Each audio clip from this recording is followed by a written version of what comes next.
So, hello everyone. Today, my guest is Richard Brouillette, who is the author of the book that is about to be published in Poland, When Your Coping Skills Aren't Working.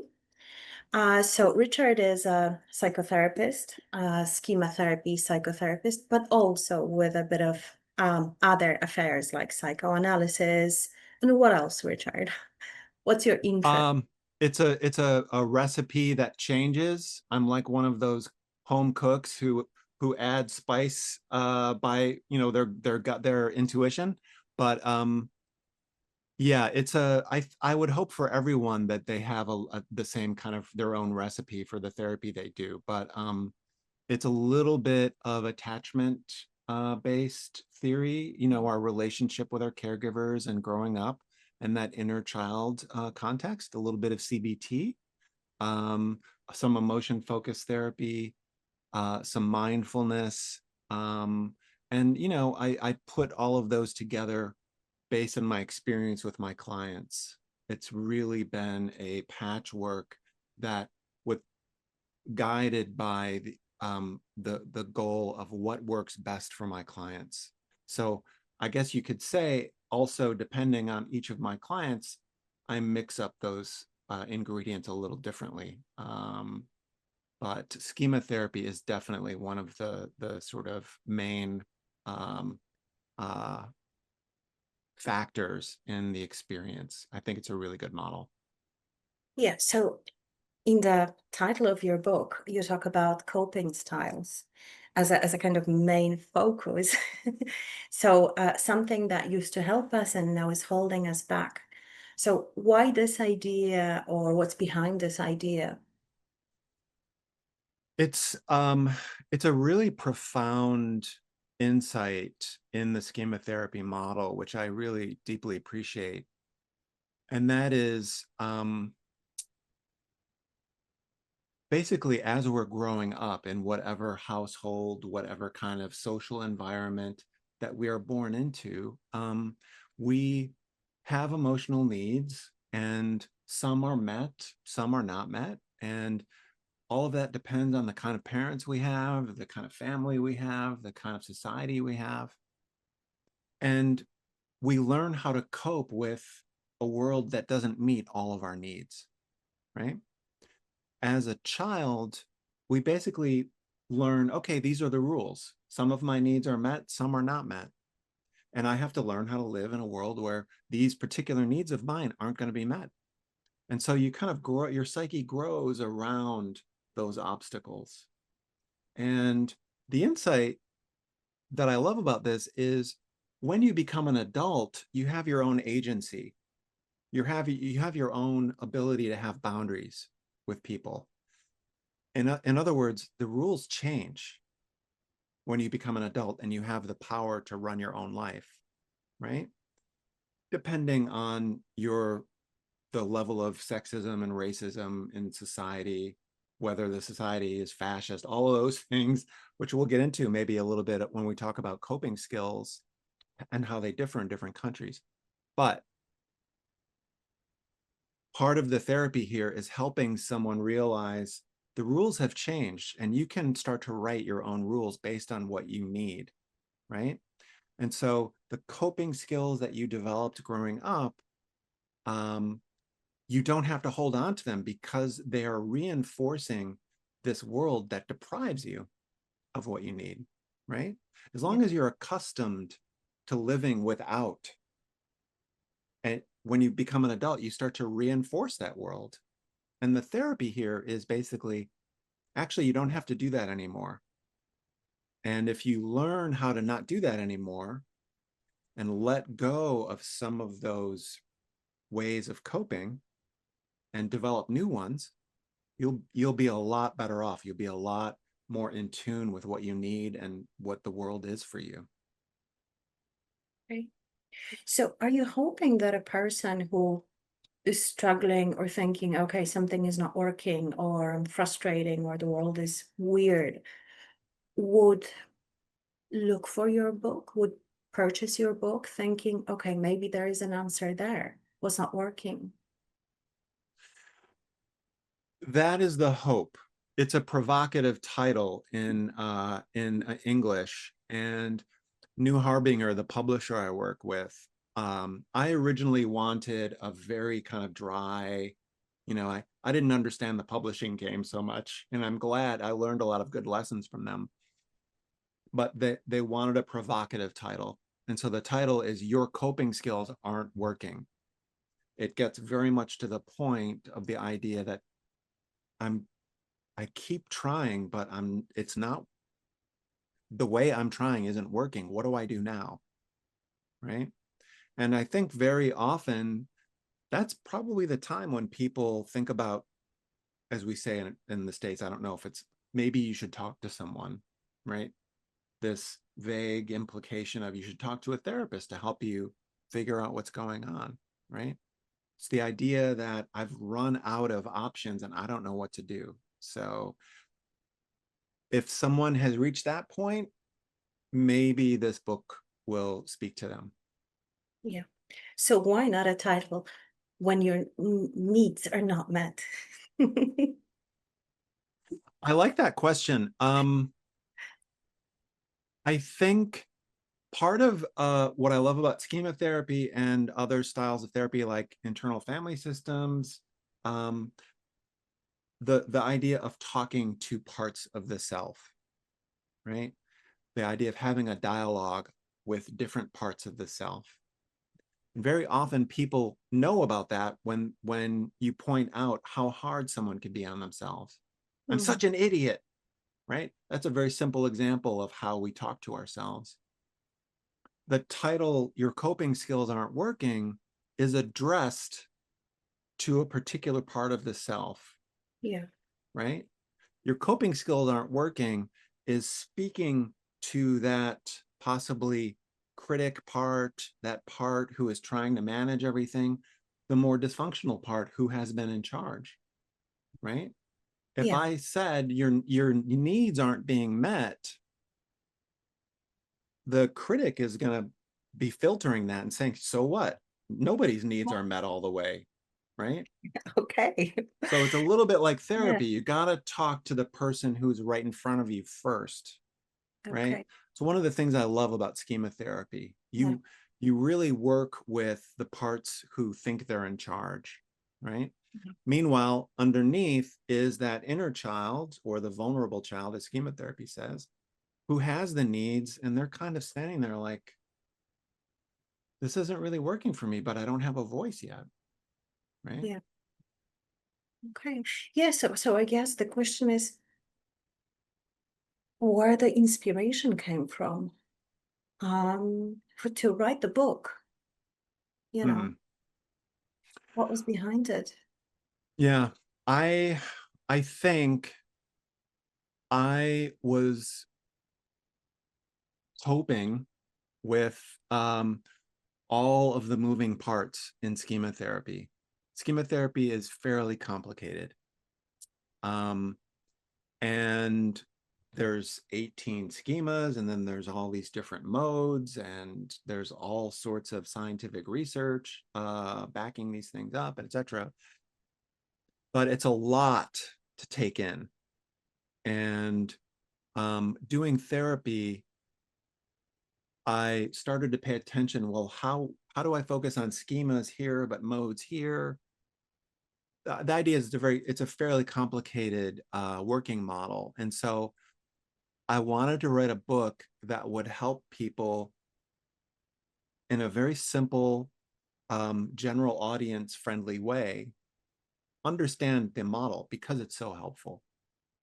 I also wrote it so that I could understand it better, Yeah. right? So that was really also your own journey there to find the Absolutely. words, explain the concepts in a I simple. spent I spent a lot of time studying schemas, and then I really dug into where does this mode concept come from?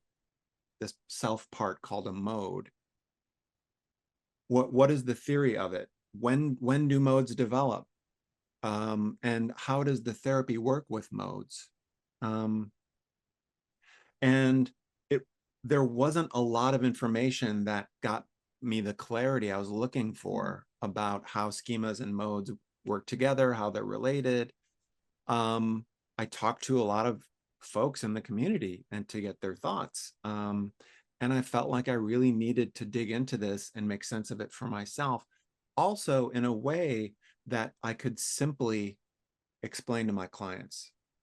I don't want to get lost in jargon, specialized professional jargon. If I can't explain it to my client and have them walk away from that session getting it, then there's no point, right? Yeah.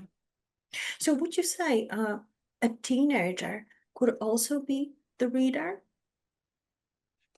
Um, Or is it more, in your opinion, typically for an adult reader? it's interesting. I think I would wonder why a teenager would want to read the book. What kind of need would they be coming to the book with? And I know that adolescence is so famously, right, about people trying on different aspects of their personality or playing out different aspects of who they are or what they want to be. They're challenging the logic of the world and this world that adults have made, and seeing the contradictions and the problems and wondering where they fit. So it's a really, from a perspective of identity, it's a roller coaster. You're Yeah. becoming different people, you're becoming different identities. You might be going through different moods, feeling that anger toward your parents. That is part of your growth and development as an individual. And this book and the concepts might make that ride a little smoother. Hmm. You know, when I'm working with folks, sometimes folks that are diagnosed with a personality disorder, let's respect this part. Let's listen to this part. What does it need? Where is it going? Maybe with a teenager, there's a part of them that needs to be angry, and we can work with that in a way that isn't destructive, but still validating and respectful, for example. I think Yes. that might be one way for a teenager to use this book. I think I would Yeah. love the book to say to a teenager, all of the different parts that you are living out are good and part of your process, and you can attend to them and work with them. You don't have to feel out of control necessarily. Yeah.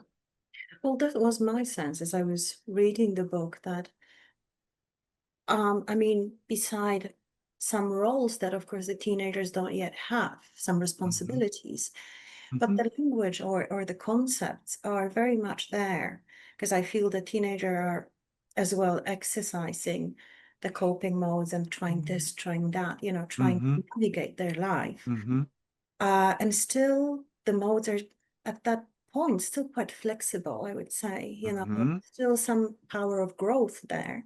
So I Mm-hmm. was thinking that probably later teenagers, 17, 16, 18, would also benefit, from the concepts and from thinking, okay, what awaits there in the adulthood, what's going to happen.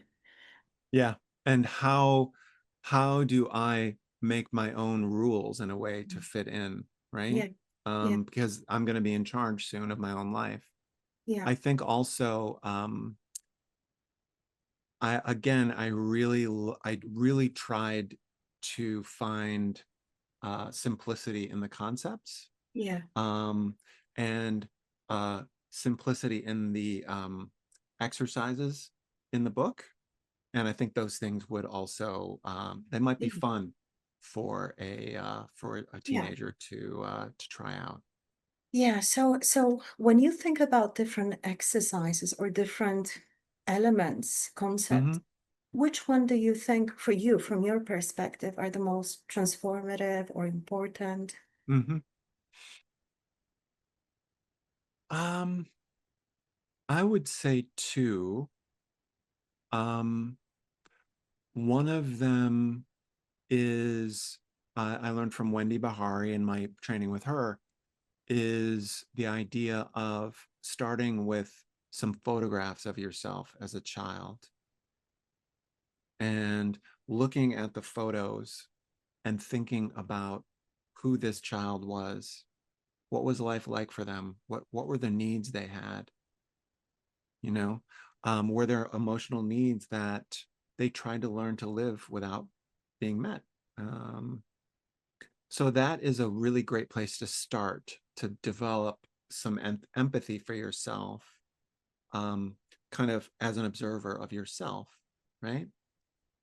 I think later in the book, the real sort of priority of the book is to get to a place where you can talk with different parts of yourself. And in schema therapy, we call that a mode dialogue. And that is based on the idea that we have these different parts, like an inner critic or a detached self-soother, the Netflix and chill part. And we also start to develop what schema therapy calls a healthy adult. I like to call it a healthy, caring adult. I like to emphasize the compassion piece. So we're learning how to kind of start to look at our life from the point of view of someone who cares and understands and wants to take care of all of the parts of us that make us who we are and get to where we need to go, right? So I think the main exercise is once you've figured out a couple of the different parts that make up who you are, learning how to have a dialogue. It's a little bit like, who's driving the car? Mm-hmm. I want to be the one driving the car. And the other parts are there kind of chiming in and all having a family discussion about where we're going. So that is the mode dialogue. It's something I do myself still when I'm noticing I'm in a bad mood. It helps me attend to my needs. And it's the main activity that I do with all my clients. Yeah. So it is really what we do in therapy, right? Mm-hmm. To learn to notice and interact with all the passengers, Mm-hmm.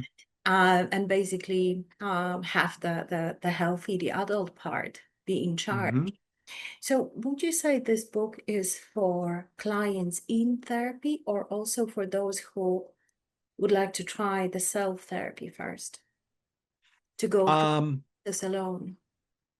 I'm not going to lie. My original intention with this book was that it would be like a tour guide for people in schema therapy with a therapist. Yeah. But the publishers had a different opinion and my editors, and they wanted it to be more of a self-help book, which really helped me with clarifying my writing style. So I would, and I'm very careful about this in the book. I want people to try out the exercises.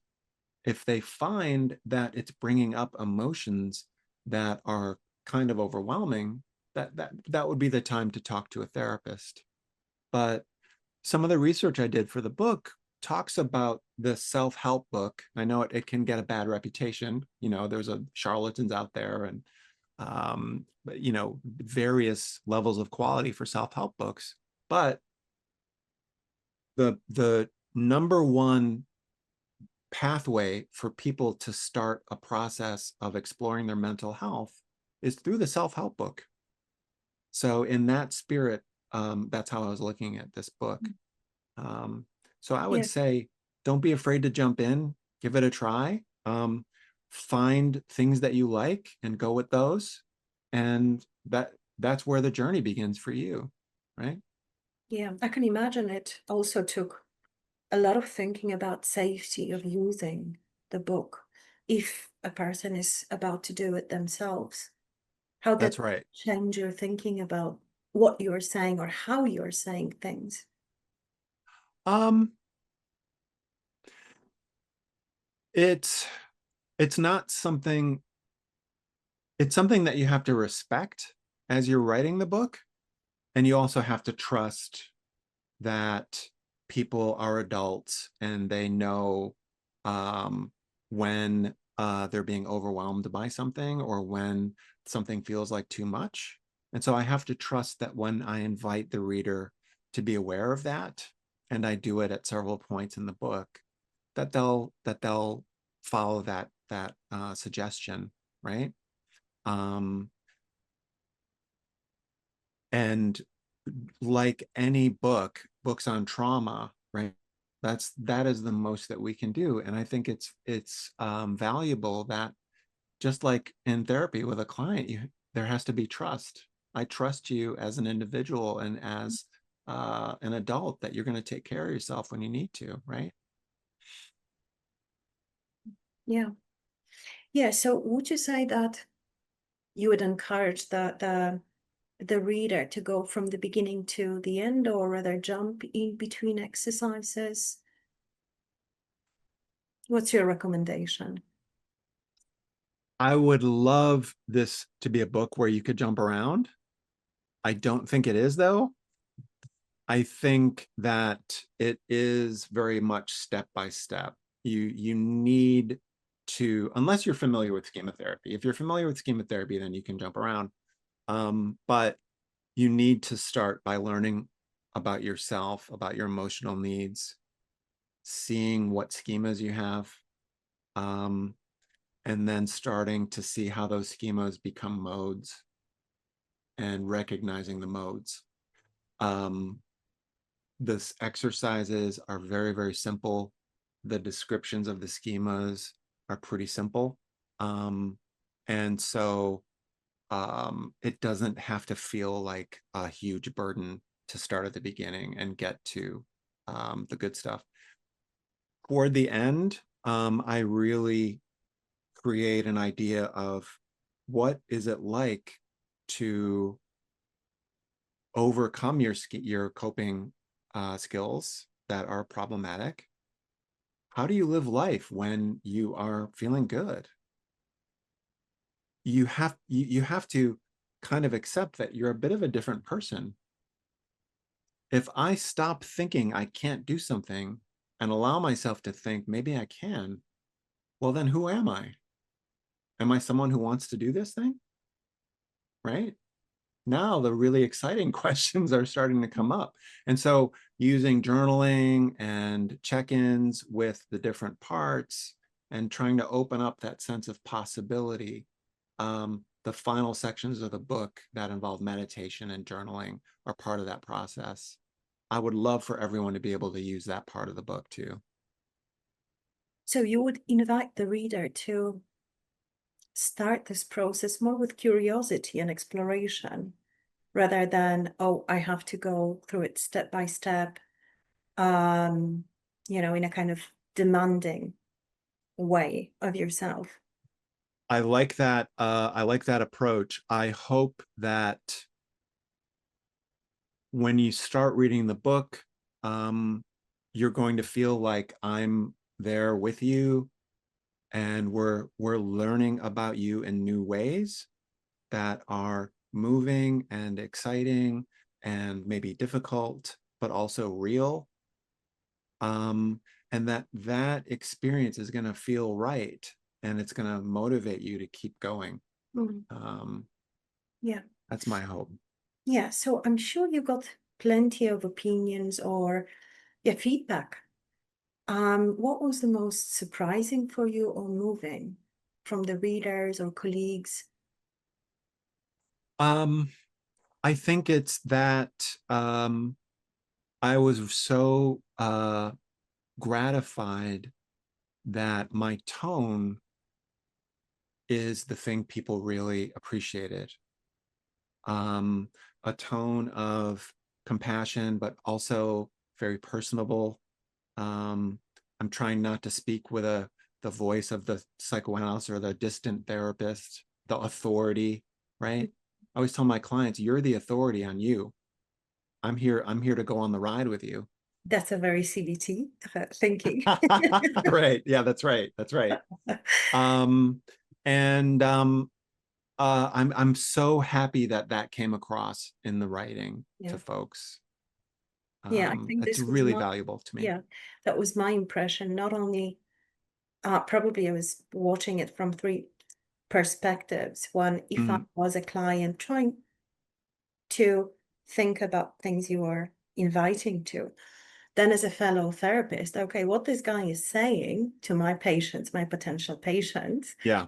and then it was just the voice of a friend who I know. Oh, good. Yeah. Yeah, and that was, it was really positive from all angles. I love that. Thank you for that. Yeah, I think I hope also that if you're a therapist, you consider the book for, like I originally intended, as a kind of guidebook for the schema therapy experience. Yeah. Mhm. So did you I'm sure you recommended it to your own patients. And what was there? Uh-huh. You didn't? Maybe it's my modesty or my inner critic, who knows? But I I will mention I have a book. Some folks find it very helpful as a guide in the therapy. I will mention, oh, I cover this in chapter 5 of my book. You Mhm. might want to consider it.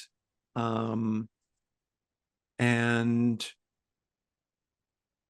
I've found that people will read the book or you listen to the audiobook also, especially for folks who have been through trauma and maybe find it more difficult to concentrate. Um, not that is sometimes something that comes from trauma, especially when you're thinking about stuff relating to your own mental health. Um, but usually we come back to just what's happening between us and in our relationship. Um, so, but I think when I have my clients, I always tell them you don't have to buy the book. Listen, this isn't Yeah. to generate sales for my book. Yeah. I Um, mean, I can understand, that the perspective of keeping it sort of separate, but I was yeah. wondering what's your experience as a therapist working with a client who is actually using that book to Hmm. explore more or kind of, yeah, focus on some element. Um, or maybe some of your colleagues told you how they find cooperating with the book at the same time. Um, the exercises become one of the main drivers of that process, right? So I'll hear from folks about filling out the theater of the personality chart of their different parts as being helpful, um, as a way of understanding all the different parts that make them up. So I think what I definitely hear is excitement about trying out the exercises with their therapist or with me. I think Mhm. that's the main feedback I get. So there would be, let's call it, less resistance or less ambivalence. Why should I try it when they have a chance to read about it, maybe try it with themselves first? Hmm. That's the outcome for our colleagues. Yeah, I think so. I think that people get excited about hearing a particular concept. Like, I want to fill out this chart and understand what the parts are that make me up. It's that curiosity that is driving that process for sure, which I love. Yeah. Okay.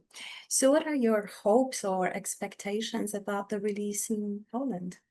Because the book is Um, soon being published here. I think that's really exciting. I love all my Polish colleagues, and especially you.